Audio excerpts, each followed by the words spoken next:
Hi everybody, sorry about the sunlight coming in. It's first thing in the morning here and the sun always rises and beats into my room trying to yellow my Transformers, but I will not allow it. So, onto the video. You're asking yourself, David, you've already done these characters before, why do them again? Well, I'll tell you for why. One, do you remember a couple of months ago when I said I was going to take all of my old videos, put them all together in one big one and stick them up as Kal-El's classics? They've been up for less than a year and I'm calling them classics. I know I'm a bad person.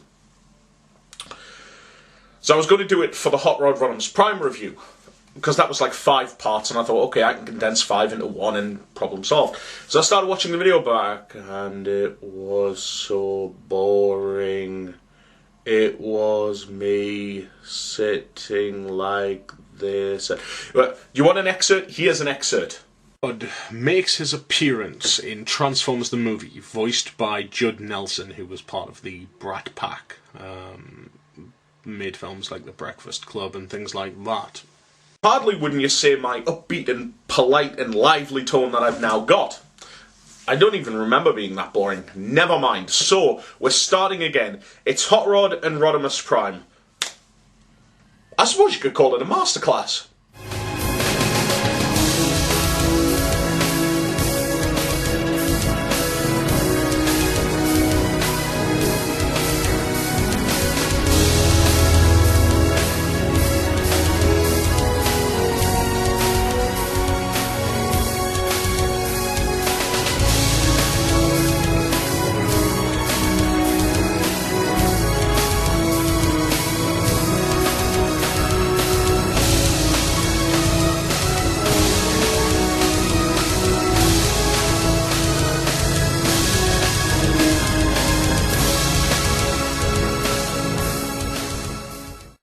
Okay then, so let's get started with the first one. Let's talk about HotRod. Now then, HotRod first makes his appearance in Transformers the movie. And HotRod is depicted as a young, brash... Okay then, so first of all what we're going to be doing is, very quickly, I'm just going to give you a brief overview of the two characters of HotRod and Rodimus Prime. Okay? Because while they are the same person, they have very different personalities. And you can understand why. Let's first of all start off with HotRod. Now, HotRod is young, he's brash, he's arrogant, he's self-righteous, he's opinionated, he's got all of the issues that young men have. Or young bots in this case. And despite the fact that he's got all of these errors, he is actually a really good soldier. He's a very skilled combatant and all of that. But as I say, his ego gets in the way of him. He really is the do-or-die kind of guy. And the reason why he's like this is because he puts his life on the line, which he has no problem doing. And if it's simply down to him, it's fine. And so he will put himself in positions where he'll be outnumbered, he'll be outgunned, but he'll still go for it. He's not a coward, but sometimes it can get him into a little bit of trouble.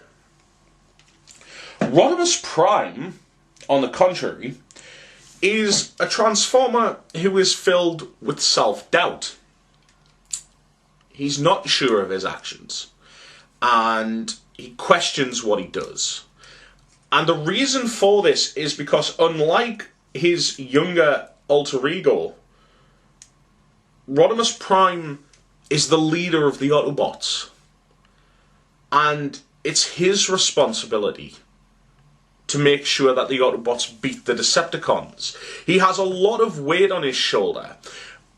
And as I say, it comes from the fact that he knows he has to be this great leader of the Autobots, but at the same time, he is following in the footsteps of the most iconic, most respected, most beloved Autobot of them all, Optimus Prime. And if that isn't, case for, being slightly reserved, then I don't know what is. Now, while the two of them have a fundamental difference in their personality. They still have things which are the same. When it comes to himself, Rodimus will put his own life on the line, just like HotRod would. But he doesn't want to put other people's lives in danger. And again, that's the same with HotRod, but now that he has all of this responsibility, it becomes a lot more harder for him to manage. They are both really easy to get along with. They are both outgoing and very, you know, on a friendly basis, you can get to know them, and they really do shine in that regard. They do make, you know, friends easily, and they do become popular. They are genuinely nice guys. I'm speaking about, he is a genuinely nice guy in both modes. So, as I say, live young and die hard. Live long and try not to get other people killed. Yeah. So this is HotRod and Rodimus Prime. So what I'm just going to very briefly do now is stop talking about their individual personalities and talk about animation. Talk about dull, Daniel.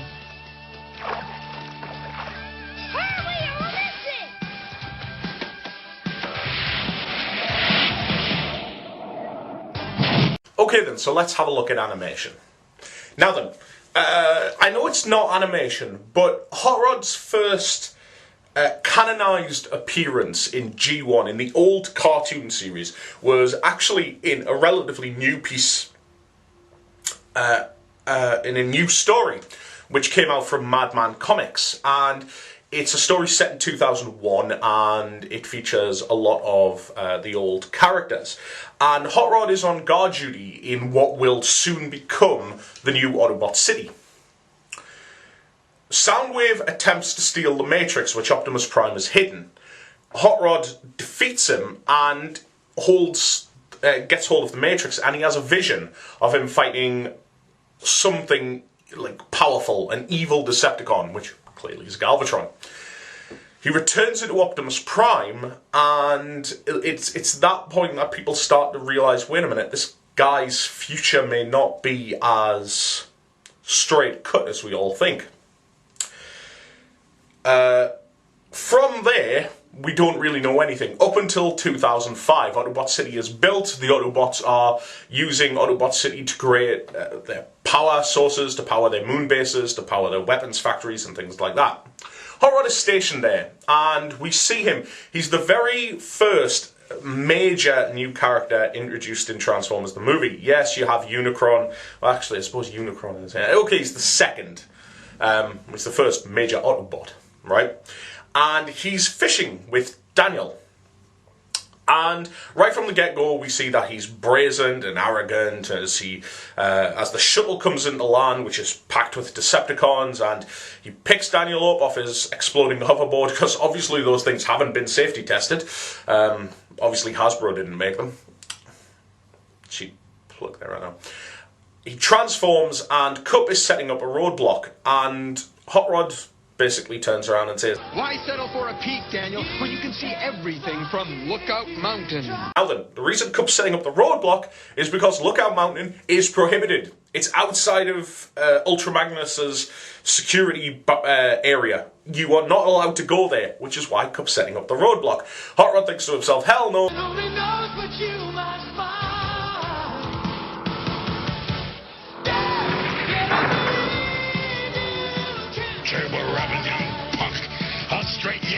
And smashes straight through it. Almost probably killing somebody and forcing Cup to shake his fist in anger. The Decepticons attack, and HotRod is one of the guys who helps fend off the Decepticon invasion. Then Optimus Prime shows up and starts his final and climactic battle with Megatron. And it could be argued that HotRod is directly responsible for Optimus Prime's death. Now then, I say it could be argued, because you have to ask yourself one question. Would Prime have pulled the trigger? Yeah, Megatron was going for a gun, but would Prime have shot him in the face? if HotRod hadn't interfered. HotRod does interfere. Optimus will not shoot because he doesn't want to hit HotRod. Prime is fatally wounded. At his deathbed, Prime drops the Matrix, and once again, HotRod catches it, and again, something very interesting happens. It glows at his touch, recognizing the touch of, oh, I don't know, say, maybe the Chosen One? Just a thought there. He gives it to Ultra Magnus. The rest of HotRod's movie role basically consists of him and Cup and the Dinobots meeting up with Wheelie on the planet of Quintessa, and dealing with the Quintessons and things like that before finally meeting back up with Ultra Magnus and his crew to go fight Unicron.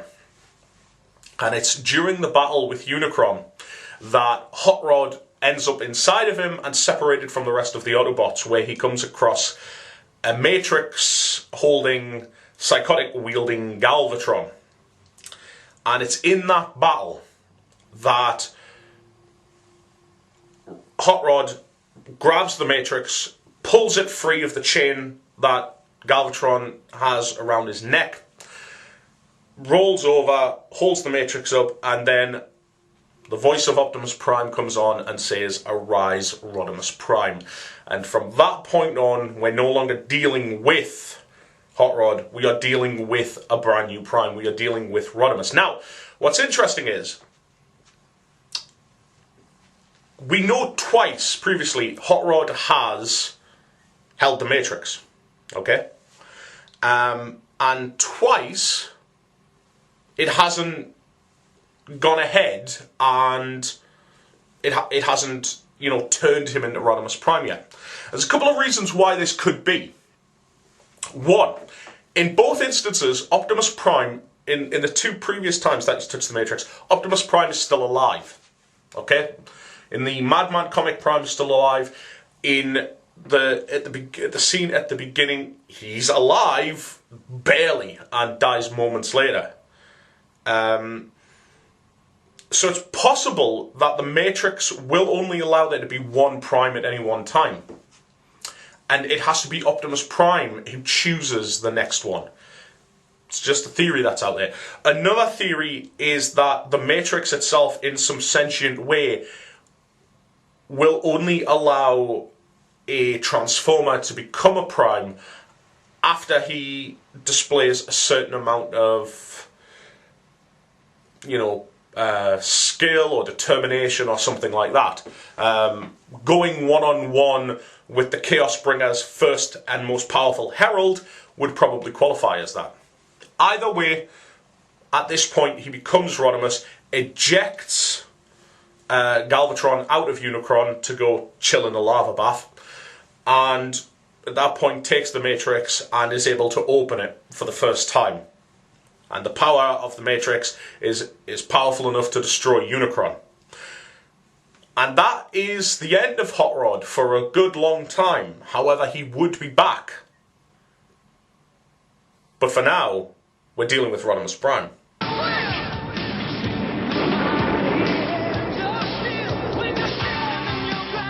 Autobots, transform and roll out!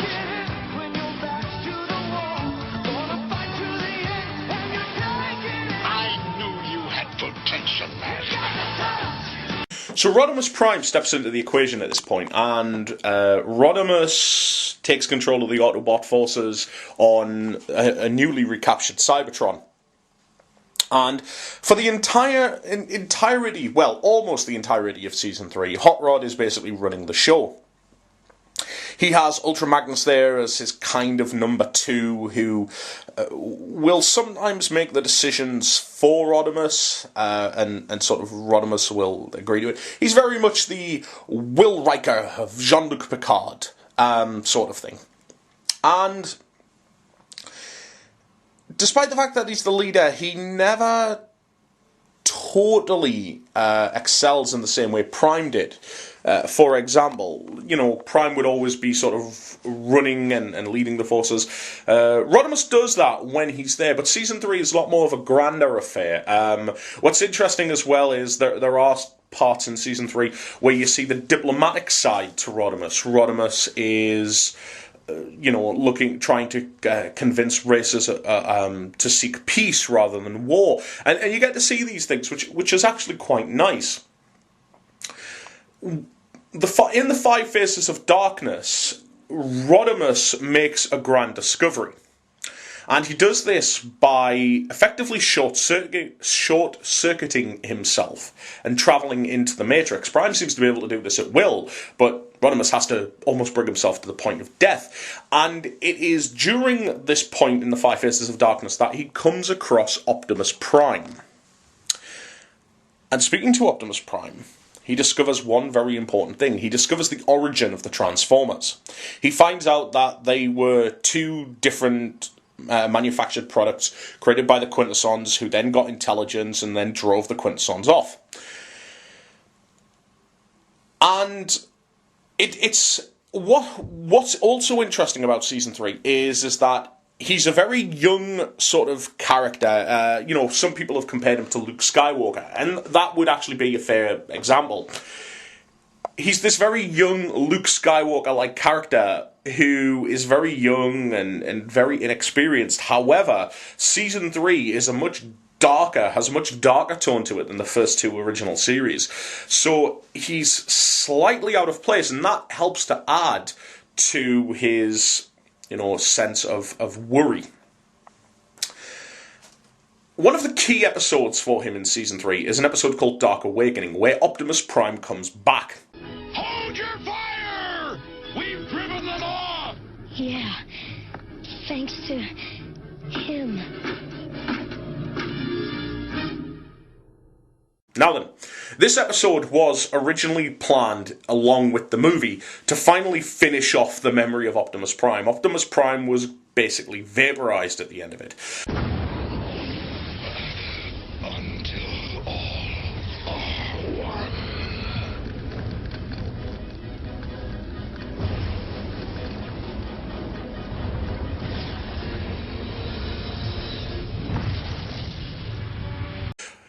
Now, what's interesting is that the minute Optimus Prime comes back, despite the warnings from Ultra Magnus and things like that, HotRod forks over the Matrix immediately. Almost without question. He's just like, here, have it back. I really don't want it. And so it's quite interesting to see this. He's not somebody who is totally happy in the shoes that he's got. In fact, he even remarks, all right, HotRod is back, let's party. He's like, at last, I've got this weight off my shoulder. Of course, what he doesn't suspect is that Optimus Prime's going to turn around and try and kill them all. And so this episode really stands as a testament to Rodimus having to come to grips with the fact that he really has to take control and he really has to become the leader. And so it ends in a climactic battle between him and Optimus Prime. It's a battle which he loses, but it's Optimus Prime's willpower that allows him to still live, basically. And he accepts the role as Rodimus Prime once again, as the torch, or the Matrix in this instance, is passed once again by Optimus Prime. But you will save them.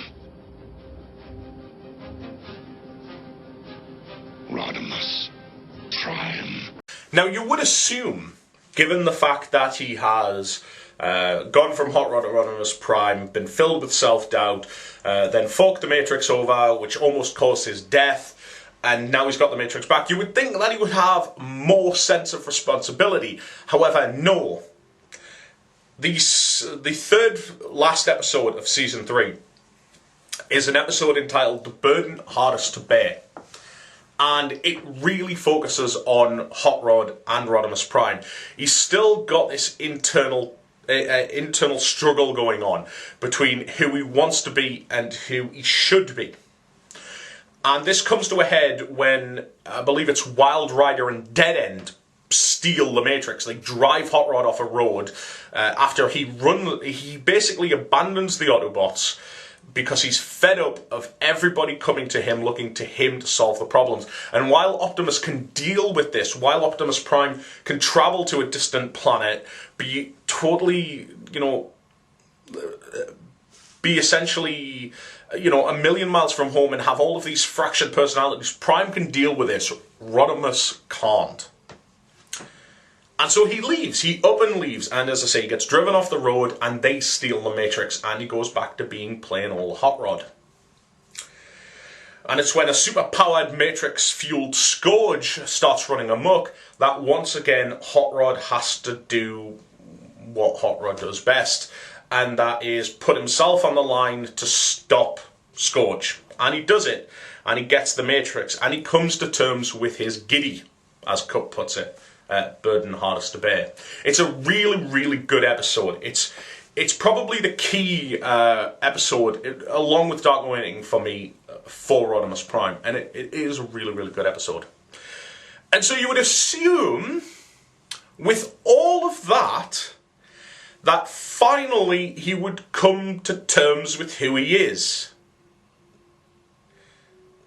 But in the very next episode, The Return of Optimus Prime Part 1, he's standing at Optimus Prime's memorial statue saying, "I'm never going to be the leader you were." The guy just doesn't get it. Well, he kind of does. He takes control. The minute he finds out that they've got Optimus Prime's body, he is ready to go. He's putting together strike forces, he's driving into that factory, and he doesn't care what the consequences are. Of course, what he actually does is he sets them all up for a trap and effectively almost kills everybody on the planet thanks to the hate plague. Strike 2, mate. Rodimus Prime, rather, gets infected by the plague. And by being infected by this, when Optimus Prime returns and he needs the Matrix, Optimus Prime then has to go to Char, get this metal, coat himself in it to avoid infection, go fight Rodimus, beats Rodimus, gets the Matrix, and that is the end of Rodimus Prime. Optimus Prime returns, he takes the leadership, he takes the Matrix, and there you go. That's it. He's back on top again, and Rodimus Prime goes from the leader to HotRod. HotRod's final act in the original American cartoons is to go to Nebulos, along with the Autobot headmasters, and he becomes an Autobot target master. Only in the US, however. He never became a target master in Japan. And he teams up with Firebolt, who is his target master, and they go back to Cybertron, and they finally help deliver the golden age of Cybertron back. And that is the American cartoon. That is HotRod and Rodimus Prime throughout the American series. However, in Japan, HotRod or Rodimus Prime aren't finished yet. So as I said, in Japan, HotRod and Rodimus weren't down and out yet. In fact, they actually were just getting started. In the Headmaster series, the very first 3 episodes, there is an attempt by the Decepticons to take control of the Vector Sigma computer. And during this attempt, Optimus Prime once again dies. However, and this is the weird thing, in the Japanese series, the Matrix, after using all of its wisdom to destroy the hate plague, is recharging, okay? And it's HotRod who goes after it, and once he gets it, it immediately turns him back into Rodimus Prime, okay? It knows it's him, turns him back into Rodimus. And so what you have is, you have a situation where it's actually Alpha Trion who recharges the, because he takes it out and it's not fully recharged, and it's Alpha Trion who recharges the Matrix, and it basically creates 2 primes, something which is unheard of. For whatever reason, Optimus Prime does not de-evolve back into Orion Pax when he doesn't have the Matrix. And it could very well just be because when Alpha Trion rebuilt him, he just built Optimus Prime. There is no Orion Pax anymore. So there's 2 of them. And as I say, Optimus Prime is fatally wounded in the 3rd episode and dies again.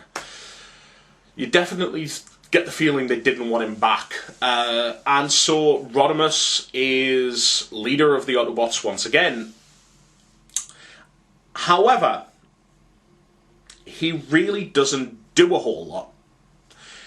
The Headmaster series is about the Headmasters, and because he isn't a Headmaster and because he isn't a Target Master, he is simply just pushed aside. And it's when Scourge and Is it Scourge and Cyclonus, or is it the Decepticon Headmasters? I think it's the Decepticon Headmasters, actually. Yes, because Galvatron's trying to stop it. When the Decepticon Headmasters blow up Cybertron, or Zarak at least, blows up Cybertron,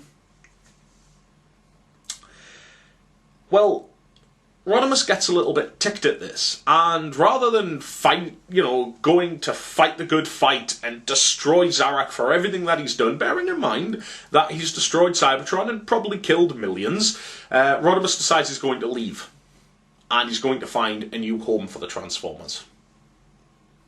And off he goes. At the end of the Headmasters manga, Rodimus Prime does return to sort of celebrate in the defeat of Zarak.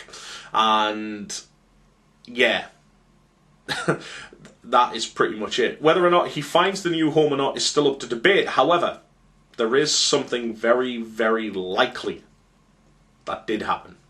Okay, so then, if you've seen my Star Convoy review, you know where this is going. Or if you've seen the original Rodimus one, you know where this is going. And it's quite an interesting one, though it's never actually been confirmed. HotRod is not seen again until Battlestars. Battlestars' Return of Convoy, Star Convoy, shows up. And if you're familiar with Victory, if you've seen the Victory series, you're more than well aware of Planet Micro, which is where Holly and the Micromasters come from. And there's HotRod. And he's a Micromaster. So the theory goes something like this, that when he went off to search for a new planet, he found Planet Micro and became a Micromaster?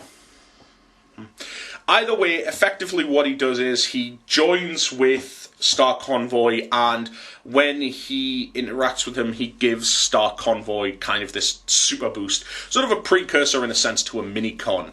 And that is really it. HotRod goes from being young and brazen to becoming, noble and honest, but slightly unsure of himself into Rodimus Prime, and then goes off looking for a new planet and eventually turns into a Micromaster. Now, there is, in the Go-Go 15 mangas, there is a story which was never actually concluded, which basically involved the Micromaster Rodimus going one-on-one with Galvatron, and we never found out actually what happened to that, or at least I don't think we did. So for all we know, Rodimus could be dead. Or HotRod could be dead. But, never mind. So yeah, that is really it. That is HotRod. That is Rodimus Prime in the cartoons. I know it's gone on for a little while, so I'm just going to very quickly skim over the comics, and then we're going to have a look at some toys. Just to keep things at an even pace, I've decided that when I'm talking about HotRod in the comics, I'm simply going to focus on his current IDW incarnation. The Dreamwave stuff was good, but it never went anywhere, so let's just take a look at the IDW stuff. HotRod so far has had a Spotlight issue, and he has been in it since Escalation, which is the second series.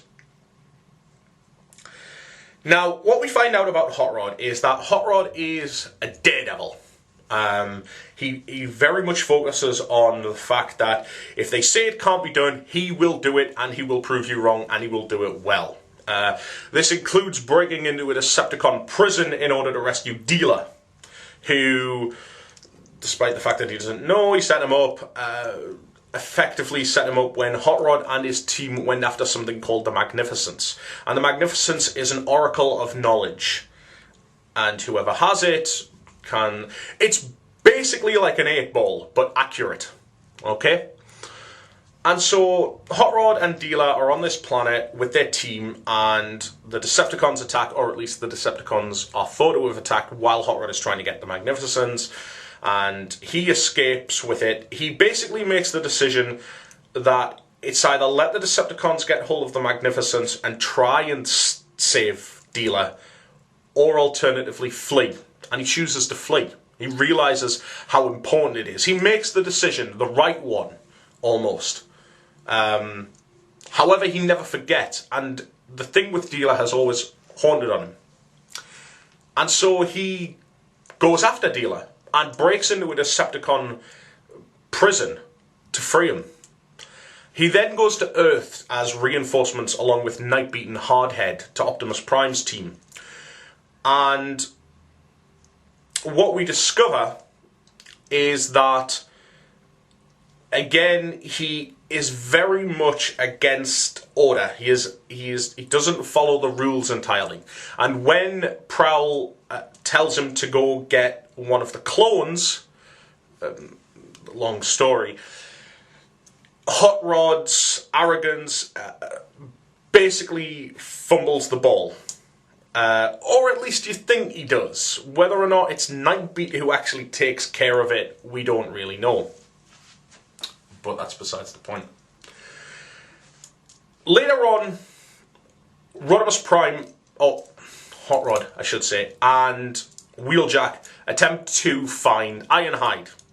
And they come across the Headmasters, the Machinations version of the Headmasters. And while fighting these Headmasters, who are identical to Sunstreaker, Hot Rod takes it upon himself to find out who these guys are and shut them down. And when the rest of the Autobots leave, he's still on Earth.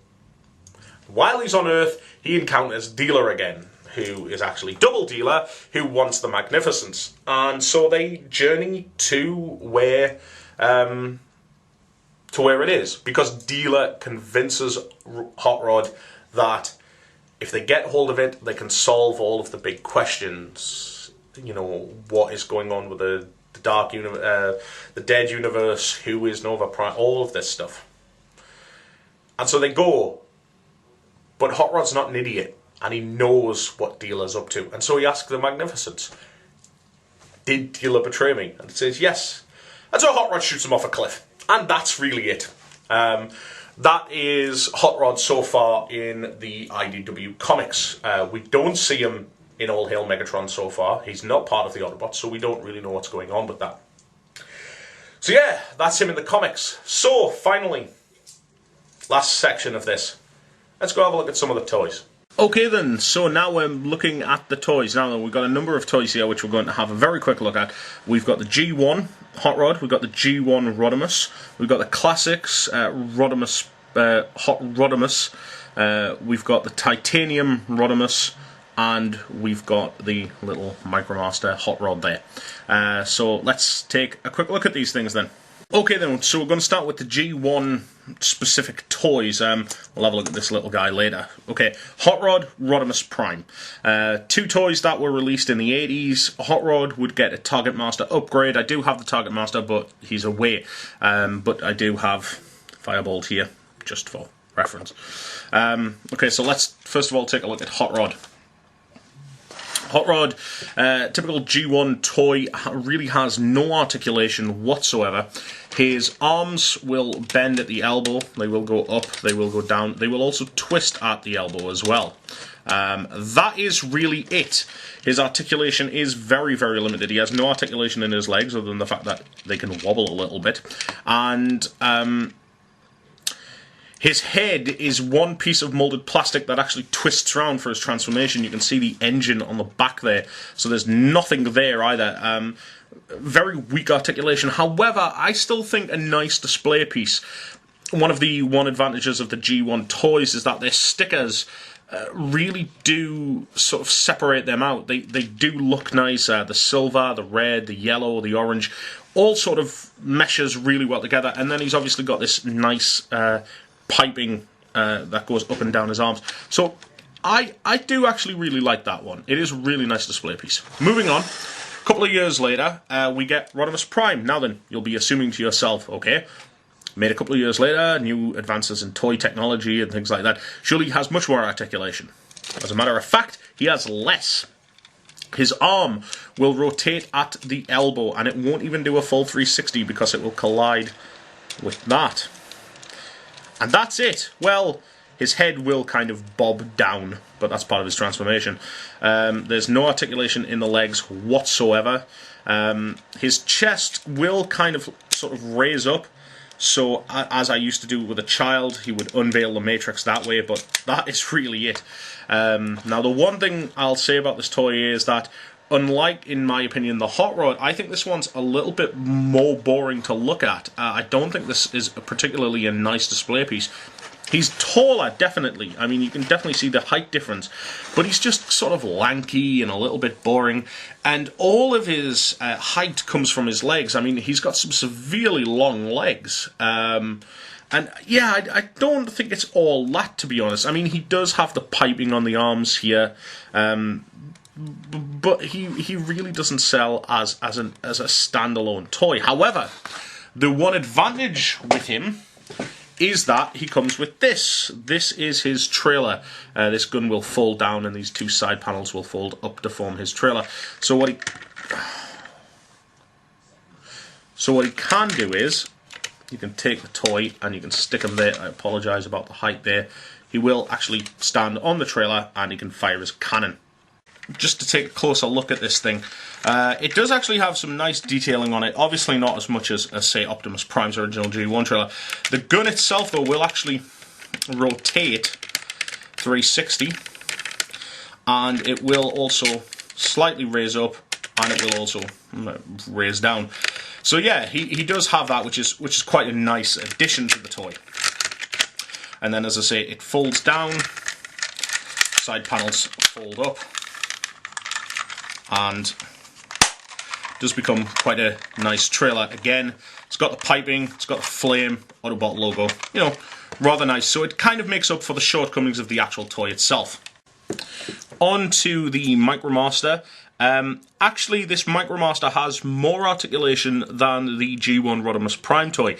His arms will actually do a full 360 degrees, and he can bend at the knees, so you can have him kneeling down. So yeah, what does that tell you? Micromaster, more articulation than an actual G1 toy. All in all, it's not bad. He's got tiny little detailing. He's got, you know, detailing on his hands and stuff. He does have the pipes, but they're not painted any other colour, so it can be difficult to make them out, especially on camera. So that's the three G1 toys. I'm just going to have a look at the robot modes of the Classics and Titanium, and then we'll move on to their vehicle modes. Okay then, so moving on to the new generation of HotRod Rodimus Prime toys. This is very much a HotRod inspired toy from the Classics line. Now then, you will notice he comes with a gun. This isn't actually the gun he comes with. This is a gun that I've added to him. Bit of advice, actually, for any Transformers fans who, like me, hate spring-loaded missiles. Go on eBay and just try and find a lot of just, like, loose weapons and things like that. Pick them up. They don't even necessarily need to be Transformers, but generally they are, obviously, the best ones. You can get these lots fairly cheap, and they actually do work for the majority of them. A lot of my Classics figures have these old guns. So there you go. Okay then, so onto the toy itself. Now then, this is a Classics line, came out in 2006. Really, really nice. Now then, let's just have a look. He has articulation, his arms will rotate. They again won't rotate full 360 because of the fins, but they will. This arm will bend at the elbow. And another cool thing is, as well, is if you look on the inside of the arm, you can see this black bit. This will actually fold out, giving him sort of a chainsaw cutter, similar to what he had in Transformers the movie, where he freed Kup from the squid, which is quite nice. A nice little addition in there. Didn't have to put it in, but they did. His legs will move forward. His legs will move slightly out to the side. There, and they will bend at the knee. So he's got a good range of articulation on him. get him into kind of different poses and things like that. Not necessarily saying he'll stay in those poses, but, you know, that's another thing altogether. One thing I will say is mine are very loose at the legs. I don't know if this is generally a problem with him, but yeah, he does kind of have loose leg joints, but he will stay pretty well. His head will rotate as well, so that is really, really nice. All in all, he's one of the best Classics lines, in my opinion. His colour scheme is really nice. He does follow the Hot Rod stylings. He's obviously got the flames, and he does have the pipes as well. So all in all, really, really nice robot mode. In fact, probably my favourite of the lot. And then finally, moving on to the titanium. Now, the titanium one is really nice. He's big, he's bulky. I really do like him. I do have a few issues with him, though. One, I don't find that his spoiler... Is it a spoiler? I don't know. Like I say, I don't know cars. Isn't that big, and it's quite far back as well, as you can see. There's his head, and there's the spoiler. So there's a fair different size. He's fairly long in that respect. Now then, his arms will rotate, and they will rotate a full 360 degrees. They will bend at the elbow. They will move out to the side. They will move backwards. They will twist at the elbow. His head will rotate a full 360 degrees. And his leg will move forward. It will move back. It will move out to the side. And it will bend at the knee ever so slightly. It won't bend that far, and it will twist. So all in all, this guy actually has the most articulation of any of the toys. And he also comes with, you know, obviously the nice flame work and things like that. And he does obviously have the piping down the side. He is a really good Rodimus Prime toy. He is definitely better than his G1 counterpart. Does have one or two issues, though. One, I don't know whether or not it was designed that way, but kind of when I look at him, he's always sort of looking down. I don't know whether it's, you know, he just always seems like he's looking down on things, which is a bit of a shame, really. So, yeah, all in all, this toy definitely has the most articulation, and he's definitely the best Rodimus Prime toy. And if I had to say which one I thought was the better Hot Rod one, I'd definitely go with this one. So, here's to the new guys. Rock on. Now then, I'm going to transform these guys. I'm going to take you through their alt modes.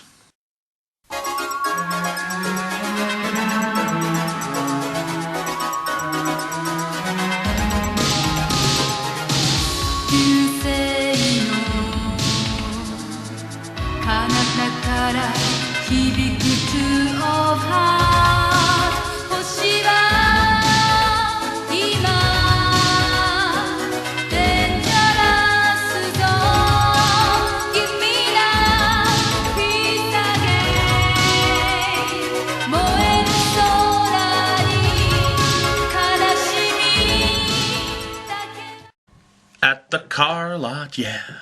Okay then, so these are them all transformed. See anything kind of familiar? Yeah, exactly. Right. So then, let's take a look at these guys individually, starting with the G1 Hot Rod. Very, very nice. I've always liked Hot Rod. I always thought he looked really, really cool, especially in car mode. Obviously, the piping goes a long way. We've got the Hot Rod engine here. We've got the yellow spoiler. Just looks really, really nice. Turn it round. Yes, you can see his face. It is visible. Unfortunately, c'est la vie, you can see his hands as well. And, you know, he doesn't hide it very well, but, you know, what can you do? Moving on, Rodimus Prime. He's big, he's tough, he looks actually really quite cool in this mode. I will not have him be called a camper van. Again, he's got the piping, which is cool, the flame work. Obviously, this whole thing is separate to, you know, the actual toy itself. Whoops. It obviously comes apart quite easily, as you can see. But in this mode, in his truck mode, I still do think he does look really quite nice. It's definitely his best mode. It just, yeah. And on top of everything else, hides the robot parts much better than Hot Rod. Can't see his head, yes. We can see his legs, fairly evident. And yes, we can see his hands. But, you know, no face is visible, which is really, really awesome. MicroMaster. Does the best job of really hiding everything. Again, you know, it doesn't have the paint applications on here, but it's a MicroMaster. What do you expect? Turn him underneath. Yes, we can see his hands, but we can't see his head, or quite clearly what is his head. So, you know, not bad. Not a bad little MicroMaster if you're into those kind of guys. Classics. Looks very cool, very, you know, sort of long as a sports car should be. I really do like that. I'm not too thrilled on the spoiler on the back of this one. I don't know why. Maybe it's just because it's orange as opposed to yellow, and it just looks a bit dull, to be honest. But it is nice. It does have the flame, and it does have the piping going across. But yeah, for this one, for me, one of the issues with it is just that I don't feel like it's as vibrant as it should be. It uses very dark colours compared to its G1 counterparts, which is kind of a shame. One nice thing about it is, though, and I don't know how well you can see it, you can actually see through the window. It's got translucent dark plastic in there, and you can see seats and things like that. So that is really nice. Then you've got the titanium one.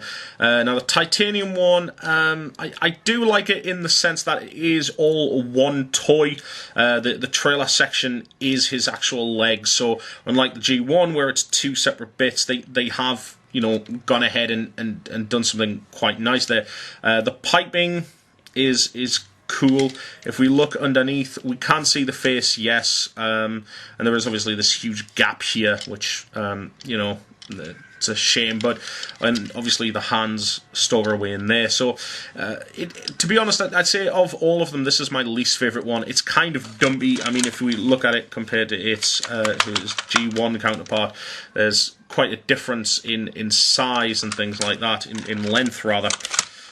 He just feels a little bit dumpy and not that great, to be honest. And you know, he just comes across as being just squashed, really. That's really the best way I can say it. It just feels like actually, just talking about this one as well, never got into the robot mode. Underneath, this actually hides everything beautifully. The feet aren't visible underneath, the hands aren't visible underneath, the head isn't, nothing is really. This is really the best one for conversion from robot to car. Definitely looks really, really sweet in that regard. But as I say, the muted colours kind of take it away a little bit. So that's them. That is all of the cars. They are Hot Rod. The one thing I should say is as well, I never actually talked about this in the robot section, but I'll talk about it now. As I say, Hot Rod would get a Target Master upgrade. This is the original one, and the minute that I've just realised Firebolt has gone missing, there he is. Firebolt, his Target Master, will fold up, and in vehicle mode will sit in there. Now then, as I said, this isn't the Target Master one, so it won't fit. The only difference really between the original and the Target Master one was, one, the Target Master one I believe had plastic feet and plastic tyres, rather than the rubber ones and the metal feet that this has, and the holes in his hand and this hole in his engine were widened to fit the Target Master. So that is really the only difference. So there you go. That is the Hot Rod Rodimus Prime Masterclass. I hope you guys have enjoyed it, and I'll be doing a 60-second Transformer review on this fella in the not too distant future. Take care of yourselves. This is Kal-El Prime saying take care for now. Peace.